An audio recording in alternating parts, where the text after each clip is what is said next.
Hello guys, welcome back to my channel. कैसे हैं आप सब? मैं हूं तान्या और मेरा नाम है सुमित और एक नया वीडियो लेके फिर से आपके सामने पेश हो गए हैं। और वीडियो स्टार्ट करने से पहले सभी को नवरात्रों की बहुत बहुत शुभकामनाएं। हैप्पी नवरात्रे। और आई होप आप सब लोग भी बहुत अच्छे से एंजॉय कर रहे होंगे अपने नवरात्रों का फेस्टिवल। हमारे नवरात्रों का फेस्टिवल। सो हम लोग भी बहुत अच्छे से एंजॉय कर रहे हैं। इसी मौके पर मैं आप लोगों के साथ एक वीडियो शेयर करना चाह रही हूँ और ये वीडियो है माता के 9 रूप दरअसल है क्या। तो what are the 9 avatars of माता। तो आपको पता है नवरात्रे मतलब 9 दिन और 9 रातें। तो सबको पता है 9 दिन और 9 रातें। तो थोड़ा सा हमें डिटेल में पता होने वाला है कि 9 अवतार कौन से हैं माता के। वैसे तो बहुत सारे लोगों को पता है, लेकिन कई बार क्या होता है कि कुछ लोग भूल जाते हैं। जनरेशन है ना, उनको अभी पता लगना। तो हम सब अपने फैमिली में कल्चर है हमारे कि बच्चों को देते हैं सब कुछ बताते हैं, लेकिन कई बार क्या होता है कि हम लोगों को भूल जाते हैं। तो नहीं, बिल्कुल इसको बार बार याद करना है, इसको समझना जरूरी है। तो यही हमारा मकसद है कि आप लोग भी जान पाएं। और जो लोग न्यू हैं, जो लोग इंडिया से नहीं है, जो लोग ये कल्चर फॉलो नहीं करते, जिन लोगों के घरों में नहीं होता, तो उन लोगों को वो भी जान पाएंगे। सो गाइस, ये वीडियो स्टार्ट करते हैं और आप लोगों के साथ शेयर करते हैं। और शेयर करने से पहले सब्सक्राइब कर लीजिए फटाफट से चैनल को और बेल आइकन प्रेस करना बिल्कुल मत भूलिएगा। Let's start the video.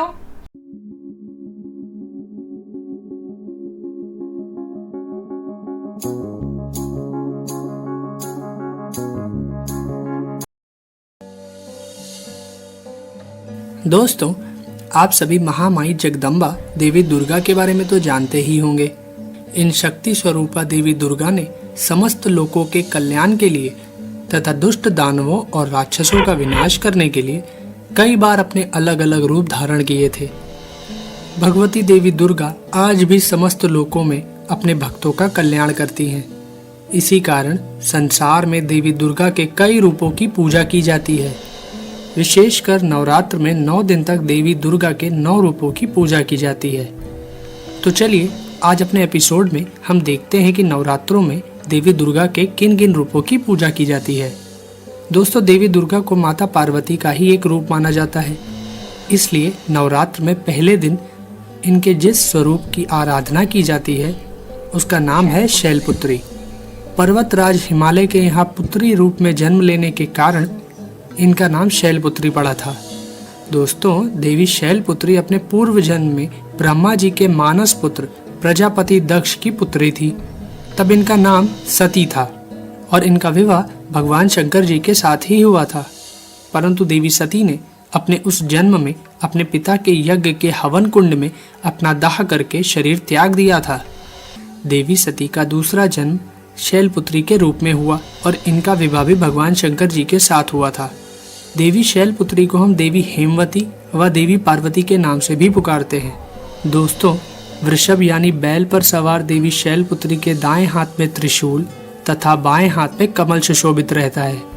इनकी उपासना करने से मनुष्य को अनंत शक्तियां प्राप्त होती हैं। दोस्तों, नवरात्र के दूसरे दिन माँ दुर्गा के ब्रह्मचारिणी स्वरूप की पूजा की जाती है। यह ब्रह्म शब्द का अर्थ है तपस्या। ब्रह्मचारिणी अर्थात तप की चारिणी, तप का आचरण करने वाली। दोस्तों, देवी सती ने जब शैलपुत्री के रूप में दूसरा जन्म लिया था, तब सभी मनुष्यों की तरह उन्हें भी पिछले जन्म की कोई भी घटना याद नहीं थी। और उधर भगवान शंकर अपनी पहली पत्नी सती के शोक में डूबे हुए थे। तब देवताओं ने भगवान शिव को शोक से उबारने के लिए शैलपुत्री को उनकी पत्नी बनाने का विचार किया और देवर्षि नारद को शैलपुत्री के पास भेजा। देवर्षि नारद ने देवी शैलपुत्री को जब भगवान शंकर को अपना पति बनाने के लिए प्रेरित किया, तब देवी शैलपुत्री ने भगवान शिव को अपने पति के रूप में प्राप्त करने के लिए हजारों वर्ष तक इतनी कठोर तपस्या की थी कि तीनों लोकों में हाहाकार मच गया था। दोस्तों, देवी शैलपुत्री की वह तपस्या बड़ी ही अभूतपूर्व थी। ऐसी कठोर तपस्या कभी कोई नहीं कर पाया था। इस कारण ही उनका नाम ब्रह्मचारिणी पड़ गया था। देवी दुर्गा के इस ब्रह्मचारिणी स्वरूप के दाहिने हाथ में जप की माला तथा बाएं हाथ में कमंडल रहता है। इनकी उपासना करने वाले मनुष्य कठिन से कठिन संघर्षों में भी अपने कर्तव्य पथ से विचलित नहीं होते हैं। दोस्तों, नवरात्र के तीसरे दिन माँ दुर्गा की तीसरी शक्ति चंद्र घंटा की पूजा की जाती है। माँ दुर्गा के इस स्वरूप के मस्तक में घंटे के आकार का अर्धचंद्र है।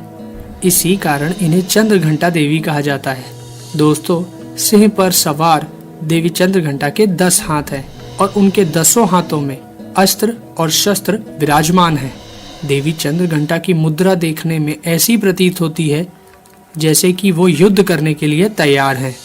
नवरात्र की दुर्गा उपासना में तीसरे दिन की पूजा का बहुत ही ज्यादा महत्व है, क्योंकि देवी चंद्रघंटा शीघ्र फल देने वाली देवी है।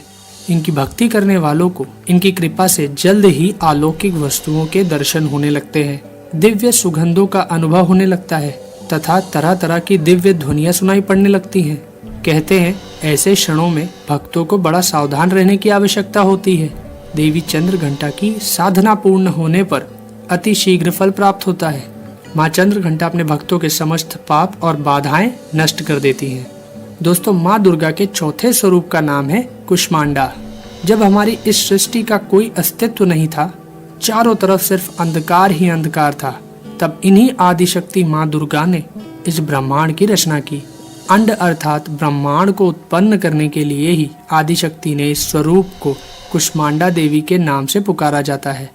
इनका निवास सूर्य लोक के भीतर के लोक में है, तभी इनके शरीर की कांति और प्रभा सूर्य के ही समान है।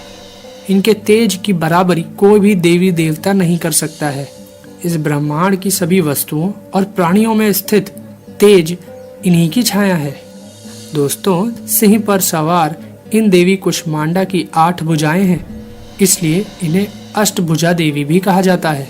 इनके हाथों में कमंडल, धनुष, बाण, कमल पुष्प, अमृत कलश, चक्र, गदा और सभी सिद्धियों तथा निधियों को देने वाली जपमाला है। नवरात्र के चौथे दिन माँ दुर्गा के इसी स्वरूप की उपासना की जाती है। संस्कृत में कुष्मांड कुम्हड़े यानी कद्दू को कहा जाता है। देवी कुष्मांडा को कुम्हड़े की बलि सर्वाधिक प्रिय है, इस कारण से भी यह कुष्मांडा कही जाती है। दोस्तों, माँ दुर्गा के इस स्वरूप की उपासना बड़े पवित्र तथा स्थिर मन से कुष्मांडा देवी के स्वरूप को ध्यान में रखकर की जानी चाहिए। इनकी उपासना से भक्तों के समस्त रोग शोक नष्ट हो जाते हैं और आयु, बल और आरोग्य की वृद्धि होती है। दोस्तों, नवरात्र के 5वें दिन माँ दुर्गा के जिस स्वरूप की पूजा की जाती है उस स्वरूप का नाम है स्कंद माता। दोस्तों, भगवान स्कंद कुमार, जिन्हें भगवान कार्तिकेय भी कहा जाता है, उनकी माता होने के कारण माँ दुर्गा के इस 5वें स्वरूप को स्कंद माता के नाम से जाना जाता है। इनके विग्रह में भगवान स्कंद जी बाल स्वरूप में इनकी गोद में बैठे होते हैं। स्कंद माता स्वरूपनी देवी की 4 भुजाएं हैं। दाहिनी तरफ की ऊपर वाली भुजा से इन्होंने भगवान स्कंद को गोद में लिया हुआ है और नीचे वाली भुजा में कमल पुष्प लिए हुए हैं। इसी तरह बाईं तरफ की ऊपर वाली भुजा वर मुद्रा में है तथा नीचे वाली भुजा में कमल पुष्प लिए हुए हैं। दोस्तों, स्कंद माता कमल के पुष्प पर विराजमान रहती हैं, इस कारण इन्हें पद्मासना देवी भी कहा जाता है। साथ ही इन देवी स्कंद माता का वाहन सिंह भी है। स्कंद माता की उपासना करने से बाल रूप स्कंद भगवान की पूजा स्वयं हो जाती है।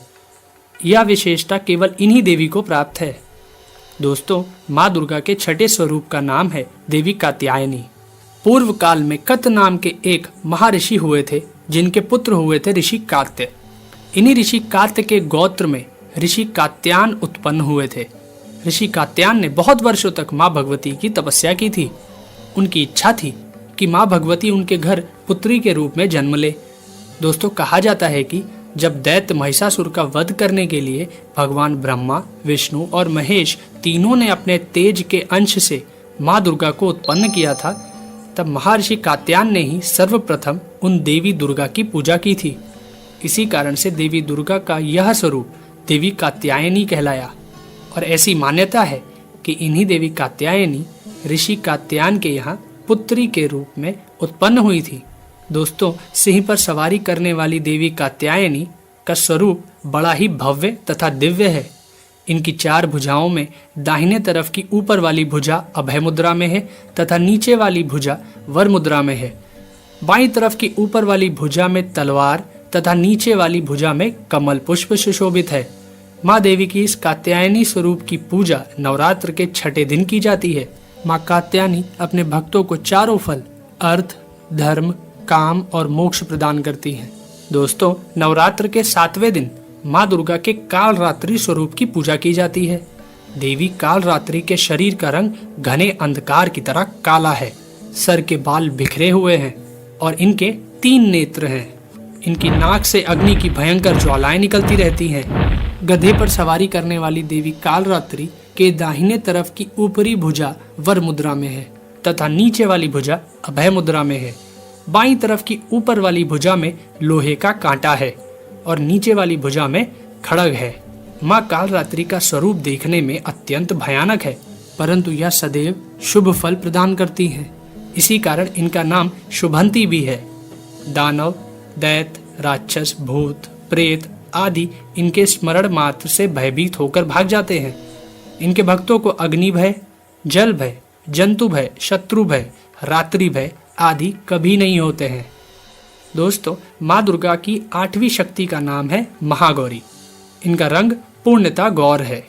इनकी गौरता की उपमा शंख, चक्र, चंद्र और कुंद के फूल से दी गई है। देवी महागौरी की आयु 8 वर्ष की मानी गई है। इनके वस्त्र आभूषण भी श्वेत हैं। वृषभ की सवारी करने वाली देवी महागौरी की 4 भुजाएं हैं। इनके दाहिनी तरफ का ऊपरी हाथ अभय मुद्रा में है और नीचे वाले हाथ में त्रिशूल है और बाईं तरफ के ऊपर वाले हाथ में डमरू और नीचे वाला हाथ वर मुद्रा में है। देवी महागौरी ने अपने पार्वती रूप में जब भगवान शिव को प्राप्त करने के लिए कठोर तप किया था, तब इनका रंग काला पड़ गया था। फिर भगवान शिव ने इनके शरीर को गंगा जल से मलकर धोया तो इनका शरीर विद्युत के समान कांतिमान हो उठा। तभी से इनका नाम महागौरी पड़ गया था। नवरात्र के दुर्गा पूजा में 8वें दिन देवी महागौरी की पूजा की जाती है। देवी महागौरी की उपासना से सभी पाप नष्ट हो जाते हैं। भविष्य में कभी पाप और दुख भक्तों के निकट नहीं आते हैं। माँ दुर्गा की 9वीं शक्ति का नाम सिद्धिदात्री है। यह देवी सभी प्रकार की सिद्धियों को देने वाली है। देवी सिद्धिदात्री की कृपा से ही भगवान शिव का आधा शरीर स्त्री का हो गया था और वह संसार में अर्धनारीश्वर के नाम से जाने गए थे। सिंह की सवारी करने वाली देवी सिद्धिदात्री कमल के पुष्प पर भी आसीन होती हैं। इनकी 4 भुजाएं हैं, जिसमें दाहिनी तरफ की नीचे वाली भुजा में चक्र तथा ऊपर वाली भुजा में गदा विराजमान है तथा बाईं तरफ की ऊपर वाली भुजा में कमल पुष्प तथा नीचे वाली भुजा में शंख है। नवरात्र की दुर्गा पूजा में 9वें दिन देवी सिद्धिदात्री की पूजा की जाती है।